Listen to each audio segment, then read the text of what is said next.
Alors, comme vous l'a dit Hugues, ce soir, nous allons vous lire une histoire qui s'appelle « Le loup qui n'aimait pas lire ». C'est un conte qui a été écrit par Oriane Lallemand et illustré par Éléonore Tuillier, et il a été publié aux éditions Ozu. Donc, cette veillée conte est animée par Hugues Denisot et Noémie de Dieu. Voilà. Et nous faisons ça avec l'aimable autorisation des éditions Ozu. Et pour ceux qui ne le savent pas, nous sommes le 4 décembre 2020. Et cet événement est organisé par l'Institut français. Voilà, on y va. Je regarde juste encore un petit peu quelque chose, Pas de parce problème. qu'il y a peut-être encore un nouveau...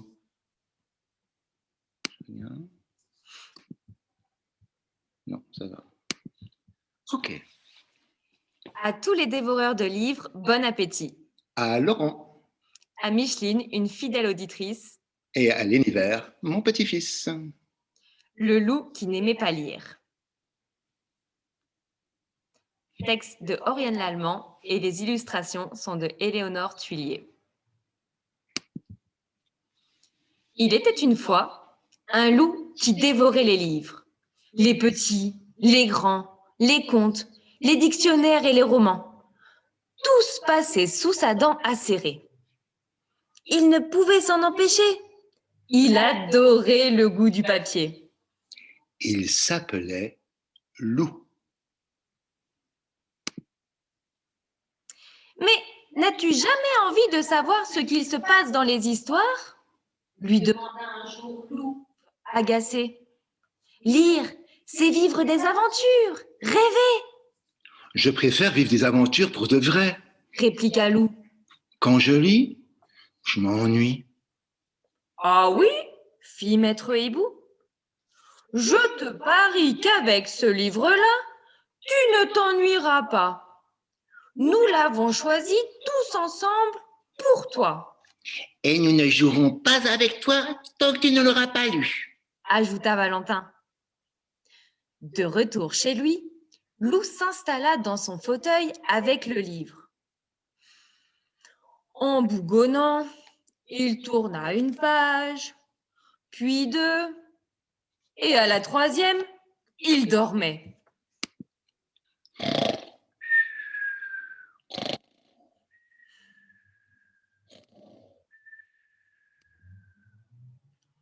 Loup fut tiré du sommeil par une voix qui se lamentait. Il regarda autour de lui. Il n'était plus dans son salon, mais dans une forêt pleine de livres. Au pied d'un arbre, un vieil écureuil gémissait. Mais où donc les ai-je posés? Ah, vraiment, je ne sais pas ce que j'en ai fait. Ce que vous avez fait de quoi? Demanda Loup poliment. De mes livres, voyons, 10 livres ont disparu. Loup se frotta les yeux. Il devait rêver, Qui êtes-vous? s'étonna-t-il. Et où suis-je? Je suis le bibliothécaire, voyons, Loup. Répondit l'écureuil. Et tu es au pays des livres, dans la grande bibliothèque. Ici sont conservés tous les livres écrits depuis la nuit des temps. Mais il m'en manque 10, vois-tu? Je peux vous aider à les chercher si vous voulez. Proposa Loup, impressionné. Je t'en serai très reconnaissant. Si tu les retrouves, mets-les dans cette sacoche, s'il te plaît. Enchanté à l'idée de se balader, Loup s'éloigna. Et il fut bientôt arrêté par des éclats de voix. Un corbeau était perché dans un arbre et au-dessous, un renard se moquait. Loup se dit qu'il les avait déjà vus quelque part. Hier, tu m'as pris un fromage. Cria le corbeau. Et maintenant, tu me chipes mon livre? Ce n'est pas ton livre, c'est le mien, riposta le renard en posant l'ouvrage dans son panier. Les voyant occupés à se disputer, Loup s'empara du livre et s'éclipsa. Et un livre de retrouvé. Loup s'installa avec le livre. Il avait terriblement envie de le grignoter. Mais c'est alors qu'un lapin blanc très pressé portant une montre à gousset et un livre sous le bras, passa devant lui. Il disparut dans un terrier en murmurant. Par mes oreilles et mes moustaches, je suis en retard. Oh, comme je suis en retard. Sans hésiter, Lou le suivit. Il parcourut un long tunnel et déboucha dans une pièce pleine à craquer. Il y flottait une délicieuse odeur de pain grillé, de beurre et de crème à la vanille. Bienvenue au pays des merveilles. Le salua le lapin. Pourquoi me suis-tu? Je cherche des livres que le bibliothécaire a perdus. Il me semble que tu en as un. Celui-là, Fit le lapin. il parle d'Alice et de moi. Passionnant. Mais il est à toi si tu prends le thé avec nous, ajouta un drôle de chat qui souriait de toutes ses dents. Et de deux. Pensa Lou en glissant le livre dans sa sacoche. Puis il s'installa à table. Tout ceci avait l'air très appétissant. Après le thé, Lou salua la compagnie, choisit une porte et se retrouva dans la jungle. Il fit quelques pas et fut presque déçu d'apercevoir 2 livres abandonnés sur un rocher. Décidément, ces livres étaient trop faciles à trouver. 2 plus 1, ça fait 3. Plus 1, 4. S'exclama Lou, avant d'être bousculé par un garçonnet chevauchant une panthère noire. Si j'étais toi, je ne resterais pas là. Lui cria la panthère. Shere Khan, le tigre est à nos trousses. À ces mots, un rugissement terrible retentit. Si terrible que Lou en demeura pétrifié. Grimpe vite à cet arbre, vite, ordonna une voix tombée du ciel. Oh, Lou ne se le fit pas dire 2 fois. Il escalada l'arbre à toute allure. Au sommet, quelqu'un l'attendait, Qui es-tu? demanda Lou. Je m'appelle Peter Pan. Et toi, tu es Lou, répondit le garçon amusé. Tu as vraiment le chic pour te trouver là où il ne faut pas, hein? Allez, suis-moi, je t'emmène au pays imaginaire. Quelques pincées de poudre magique plus tard, Lou planait dans les airs avec Peter Pan. Hélas, son plaisir ne dura pas. Un énorme filet s'abattit sur les 2 amis. Enfin, je te tiens, Peter Pan. Jubila un affreux pirate. Et qu'as-tu avec toi? Non d'un crocodile, un loup. Relâche-le, Crochet, le menaça Peter Pan. Il n'a rien à voir dans l'histoire, Que nenni. répondit le pirate. Tes amis sont mes ennemis. Je le garde. Enfermé dans la cabine du bateau pirate, Lou bâilla. Oh, toutes ces aventures, c'était très fatigant, hein?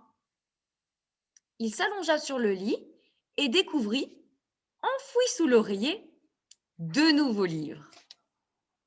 Le premier livre était une histoire d'île au trésor, Et de 5. se réjouit Lou. Et le second montrait un sous-marin attaqué par une pieuvre géante, Et de 6. frissonna Lou en l'ouvrant timidement. Et aussitôt, il y eut un terrible... Crac. Et le bateau commença à se remplir d'eau. Mais que se passait-il encore? Paniqué, Lou réussit à s'échapper par une fenêtre. Mais la mer était déchaînée. Il ne pouvait pas nager. Alors qu'il allait se noyer, un requin passa par là et l'avala. À l'intérieur, c'était la caverne d'Ali Baba.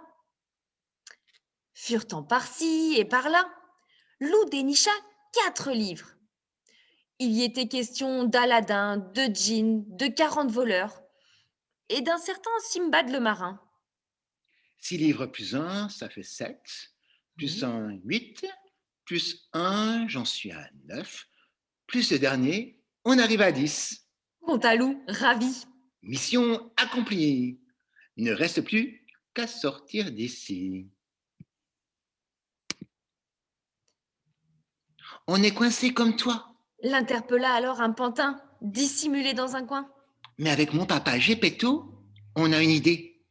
On va allumer un feu et le requin nous recrachera. Peux-tu nous aider? Lou et le pantin, qui s'appelait Pinocchio, rassemblèrent un gros tas de bois. Puis Geppetto alluma le feu. Cela fit beaucoup de fumée et Atchou! le requin éternua. Illico presto, les trois compères s'envolèrent sur un tapis volant qui lui aussi voulait prendre l'air. Après avoir reconduit Geppetto et Pinocchio chez eux, le tapis déposa Lou dans la grande bibliothèque. Ah, te voilà, Lou. Souffla le bibliothécaire, soulagé. Je me demandais où tu étais passé. Voici vos 10 livres. Répondit Lou avec fierté. Je les ai tous retrouvés. Vraiment? Merci, mon ami. Décidément, tu es épatant. Et tandis que le vieil écureuil remettait les 10 livres à leur place, il y eut comme un gros soupir qui venait de toutes les pages refermées. Et Lou se retrouva dans son fauteuil. Avec excitation, il se replongea dans son livre. Il se posait 1000 questions. Où était le pays des merveilles? Qui était le garçon qui chevauchait une panthère? Et Peter Pan avait-il échappé au vilain crochet? Lou était tellement absorbé par sa lecture qu'il n'entendit pas ses copains entrer. Salut, Lou. Tu viens jouer avec nous? Demanda Valentin. Plus tard, les amis. Répondit Lou. Vous voyez bien que je lis. Et voilà, notre histoire est terminée. Voilà, elle est terminée. On voit Madame Oriane Lallemand, l'auteur du livre, avec Lou, tous les deux masqués. Alors, je vais arrêter le partage d'écran. Voilà, ben voilà. Donc, oups, Lou est à l'envers. Le voilà. Alors, Lou, ça t'a plu? Est-ce que tu aimes lire maintenant? Est-ce que tu veux entendre une nouvelle histoire? Ah, super. Donc, je crois que Lou, tu es très content de cette première histoire. Maintenant, tu aimes lire les livres. Oui, j'aime vraiment beaucoup. J'aime beaucoup lire les livres. Mais je peux te demander quelque chose, Hugues? Oui, vas-y, qu'est-ce qu'il y a? J'aimerais bien aller voir Noémie à Paris et qu'elle me raconte avec toi une autre histoire. Oui, mais aller à Paris, c'est un petit peu compliqué, hein, surtout en ce moment. Donc, je ne vois pas trop comment on peut faire. Hein. Vous avez une idée, Noémie? Ben, je sais pas. Avec un petit tour de magie, ça serait pas possible? Ah oui, avec un petit tour de magie. Ok. Moi, je suis un peu magicien, donc je pense que je vais pouvoir faire un tout petit peu de magie, mais il faut que je retrouve la formule magique. Voilà. Donc, je vais faire la formule magique. Très bien. Attention, je pense qu'on va avoir un petit peu de bruit dans la médiathèque. Ah, ça y est. Ah. Voilà. Alors, est-ce que je peux faire un tour de magie? Allez-y, moi je suis prête. J'attends Lou. Ok. 1, 2, 3. Lou, super, tu es déjà arrivé. Oui, ça va? Eh, vous voyez? Bonjour Lou. Salut Hugues. Ah, c'est trop bien. Alors, tu as fait bon voyage, Lou? Ah, c'est génial. C'est super, hein, il a de la chance de pouvoir voyager comme ça, Ben ouais. période difficile. Exactement. Mais ça fait plaisir de le retrouver, Lou. Et tiens, Lou, et si on profitait de ta présence à Paris pour aller découvrir cette jolie ville? Qu'est-ce que vous en dites? Hugues, ça vous tente une petite balade à Paris? Ça me semble une très très bonne idée. Je vais. Eh bien, écoutez, voir. moi, ce que je vous propose à tous qui nous écoutez, c'est d'aller explorer Paris. Et pour ça, on va vous lire une nouvelle histoire qui s'appelle Le loup qui explorait Paris. Tu es d'accord, Lou? Oui, très bien. Est-ce que tout le monde est prêt à la maison pour une nouvelle histoire? Oui? Ok, super. Et vous, Hugues, est-ce que vous êtes prêts? Je crois que oui. Est-ce que vous voyez mon écran là ou pas? Non, je ne Pas pense encore. pas. D'accord, on ne va pas désespérer. Ça vient, ça vient, ça vient. Ah, super. Très, Vous le très bien. voyez? Oui, c'est Parfait, très parfait. bien. Donc, on va poursuivre notre petite veillée conte avec la lecture du loup qui explorait Paris. C'est un conte qui est écrit par Oriane Lallemand et illustré par Éléonore Thuillier et qui a été aussi publié aux éditions Ozu, Et les veillées contes sont animées par Noémie de Dieu, ainsi que Hugues Denisot. avec l'aimable autorisation des éditions Ozu. Et nous sommes toujours le 4 décembre 2020. C'est formidable. Et cet événement est toujours organisé par l'Institut français de Croatie. Super. À Marianne et Olivier, à tous nos moments partagés, à l'amitié. À vous, maman et papa, qui garderez toujours Paris dans vos cœurs. Et à Marion, qui nous manque. Le loup qui explorait Paris. Un texte de Oriane Lallemand et les illustrations de Éléonore Thuillier. Il était une fois un loup qui n'aimait pas la ville. La circulation, les magasins, cela l'incommodait au plus haut point. Il Il s'appelait s'appelait Loup. Loup. Un jour, sa louve chérie lui dit « Je rêve de visiter Paris.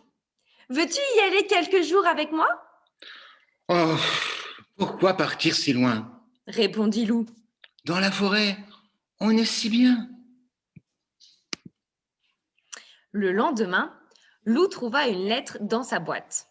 « Cher Loup, si tu veux me revoir, retrouve-moi au cœur de Paris. Sinon, tant pis. » Signé Louve. PS, les copains sont les bienvenus. Très embêté, Loup réunit ses amis. Tu l'as vexé. S'énerva demoiselle Yeti. Quel goujat tu fais. Il faut partir immédiatement, s'écria Loup Blanc. Je m'occupe du camion. Décida Valentin. Les autres, préparez le pique-nique et les bonbons.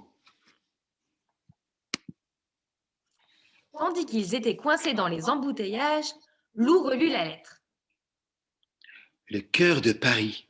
Je me demande où cela peut être. Le cœur historique de Paris, c'est l'île de la Cité, répondit Maître Hibou. Et plus exactement... Notre-Dame de Paris. Devina Gros Louis. C'est parti la compagnie! Cria Valentin. Il actionna la touche propulsion et... Bzzz. Le camion fit un bond par-dessus les bouchons. Une fois garés, les loups continuèrent à pied jusqu'à l'île de la Cité. Ce qu'ils y découvrirent les laissa catastrophés.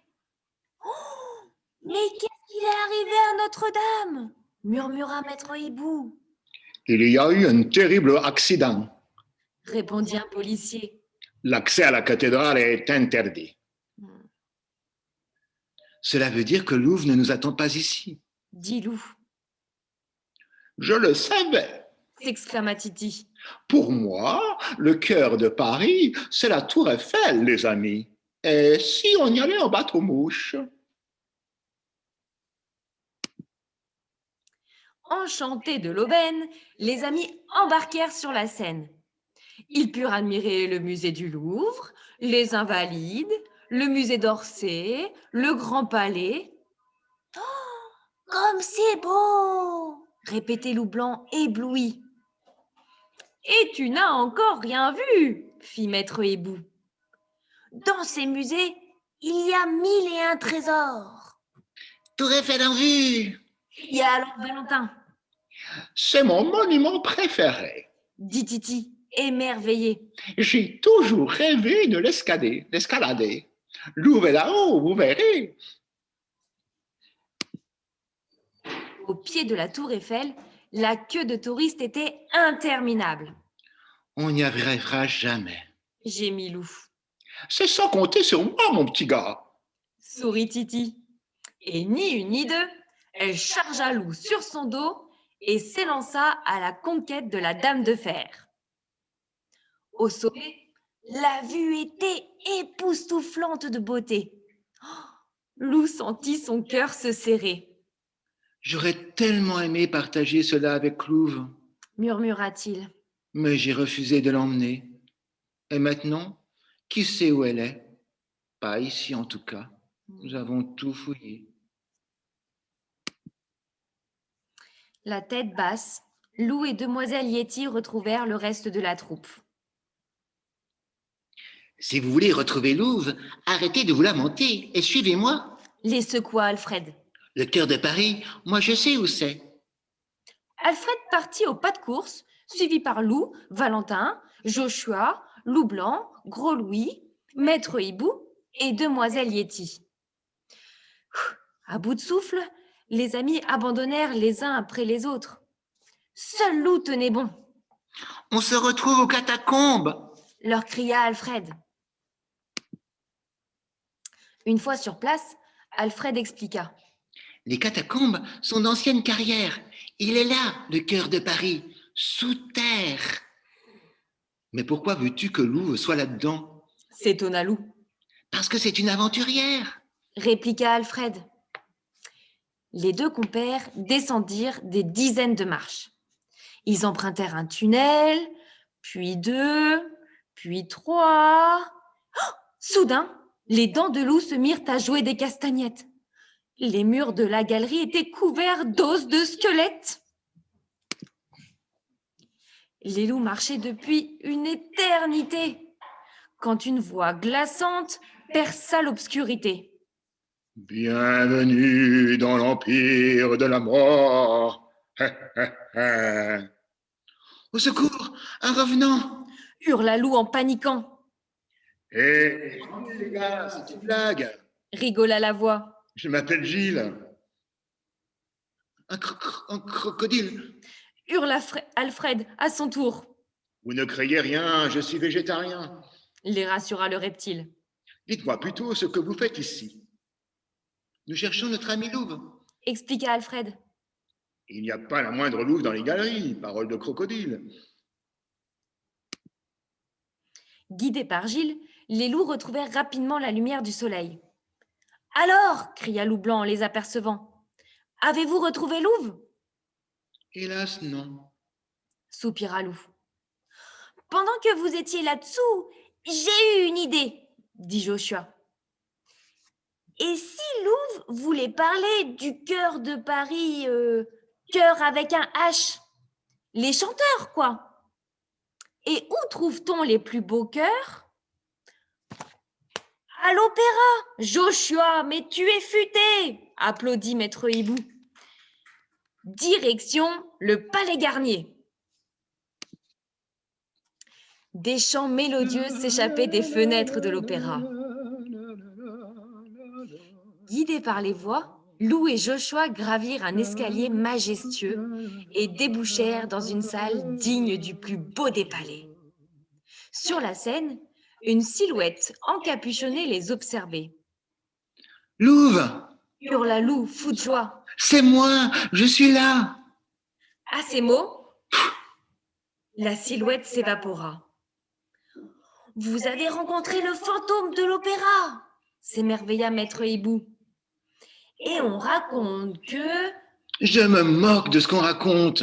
Explosa Lou. Je veux retrouver Louve, c'est tout. Lou s'assit sur un banc pour réfléchir. Autour de lui, ses amis se disputaient. Si vous voulez mon avis, dit Valentin, le cœur de Paris, c'est les Champs-Élysées. Ne dit-on pas que c'est la plus belle avenue du monde? Le centre de la mode, du luxe. Ah, mais nous ne sommes pas là pour faire les magasins, le rebroua Joshua, mais pour retrouver Louve. Et si le cœur de Paris, c'était le Louvre finalement, marmonna Maître Hibou.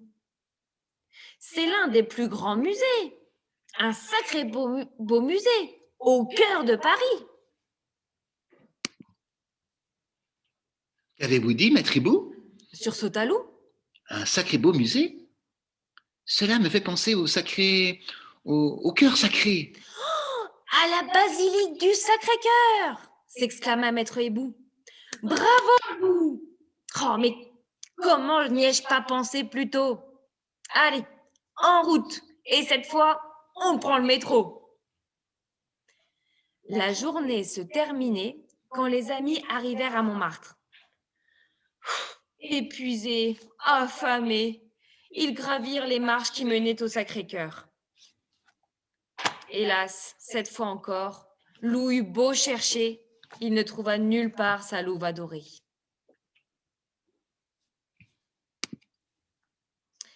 Complètement découragé, Lou regarda Paris qui s'étendait sous ses yeux. À cet instant, son regard fut attiré par l'enseigne d'un restaurant. Il plissa les yeux et lut Le cœur de Paris. Et savez-vous qui était attablé en terrasse, dégustant tranquillement un chocolat chaud? Louve! Hurla Lou en dévalant la pente, aussitôt suivi par tous ses amis. Eh bien, tu en as mis du temps, l'accueilla Louve en souriant. Eh, salut les amis! Ne nous fais plus jamais ça. Gronda demoiselle Yeti. Louve prit un air contrit.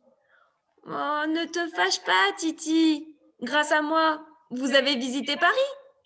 Est-ce que vous avez aimé? Beaucoup, fit maître Hibou. C'est joli pour une ville. Reconnut Louve. Et ce n'est pas terminé, dit Louve en lui faisant les yeux doux. Je vous ai préparé une petite surprise. Ce soir, c'est dîner cabaret.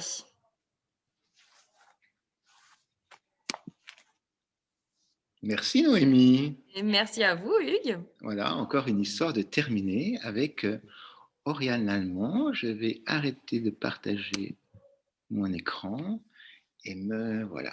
Ok. Et Lou, ça t'a plu alors cette visite de Paris? Ouais, je crois qu'il a bien aimé. J'espère que vous aussi vous avez aimé, à tous ceux qui nous ont écoutés.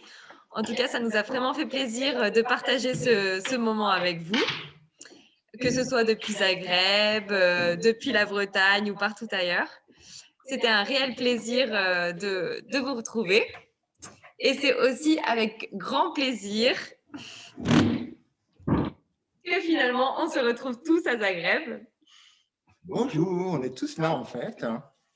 Et on voulait vous dire que Lou, en effet, va être mis à l'honneur en Croatie pendant tout le semestre 2021, le premier semestre, puisqu'on va l'utiliser pour apprendre le français aux jeunes Croates des jardins d'enfants et des écoles primaires, et qu'on aura le plaisir également de recevoir Oriane Lallemand la deuxième quinzaine de juin. Donc pour nous, c'est une grande joie. Et on voulait vous dire également qu'on a tous les livres de Lou pour ceux qui habitent Zagreb ou la Croatie à la médiathèque de l'Institut français et qu'on serait très content de vous voir venir les emprunter.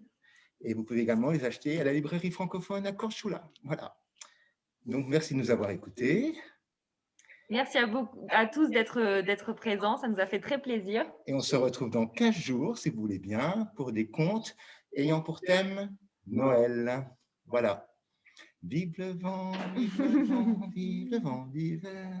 À bientôt. Merci encore. Merci à tous. Laissez-vous un petit commentaire, ça nous fera plaisir. Et à très, très, très, très bientôt. À bientôt. Voilà. Ah, on voit des vidéos. Très bien. Super. Super.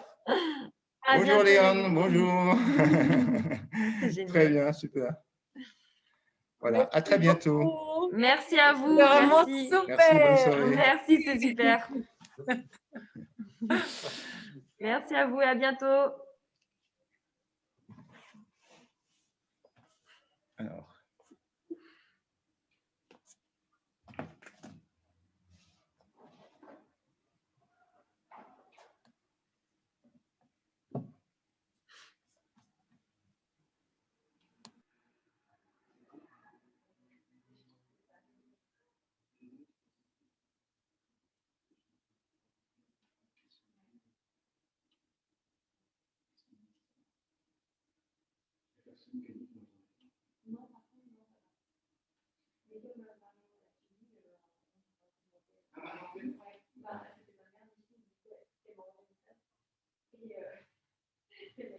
Mon père Samy qui demande pourquoi tu as parlé.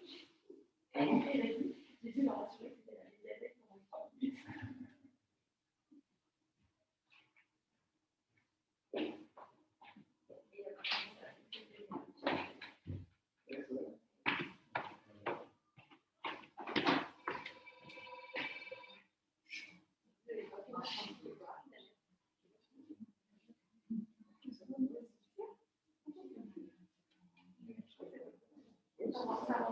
Ouais, ouais, ça rentre.